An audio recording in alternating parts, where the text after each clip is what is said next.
From the PEP Radio Newsroom, this is the hourly news blast. LGBTQ Nation is reporting a 12-foot statue showing President Donald Trump embracing his former friend, deceased convicted child sex trafficker Jeffrey Epstein, appeared overnight on the National Mall in Washington, D.C. The statue, titled King of the World, imitates the iconic romantic embrace between Jack and Rose, two characters played by Leonardo DiCaprio and Kate Winslet, in the 1997 historical drama Titanic. It also had 10 giant banners celebrating a banner year for Trump and Epstein, a likely reference to the fact Trump's name is mentioned over 38,000 times in recently released federal investigative files on Epstein. The tragic love story between Jack and Rose was built on luxurious travel, raucous parties, and secret nude sketches.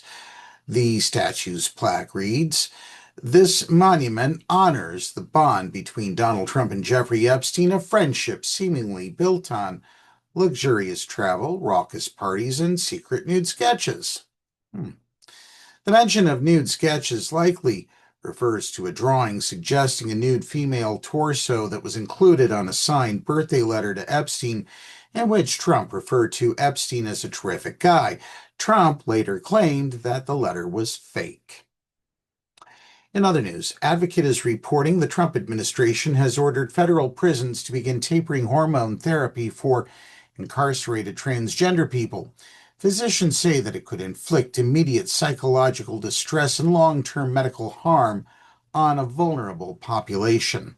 The guidance, issued February 19th by the Federal Bureau of Prisons, outlines how the federal prison system will treat incarcerated people diagnosed with gender dysphoria. It bars the agency from initiating hormone therapy for inmates who are not already receiving it, and instructs clinicians to develop tapering plans that could ultimately discontinue treatment for prisoners who currently rely on hormones as part of their medical care. To physicians who treat transgender patients, the directive reads less like clinical guidance than a political decision overriding established medical practice.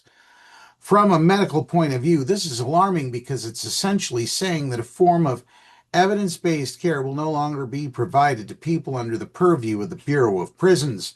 Dr. Carl Streed, a Boston primary care physician and one of the country's leading researchers on transgender health, told The Advocate in an interview. That means the policy runs counter to best practices and arguably, probably the law in terms of providing care to inmates, because it's setting up a different standard for them versus the standard out in the community. Policy follows a January 2025 executive order from President Donald Trump, barring federal funds from being used for medical treatments intended to align a person's physical characteristics with a gender identity different from their sex assigned at birth.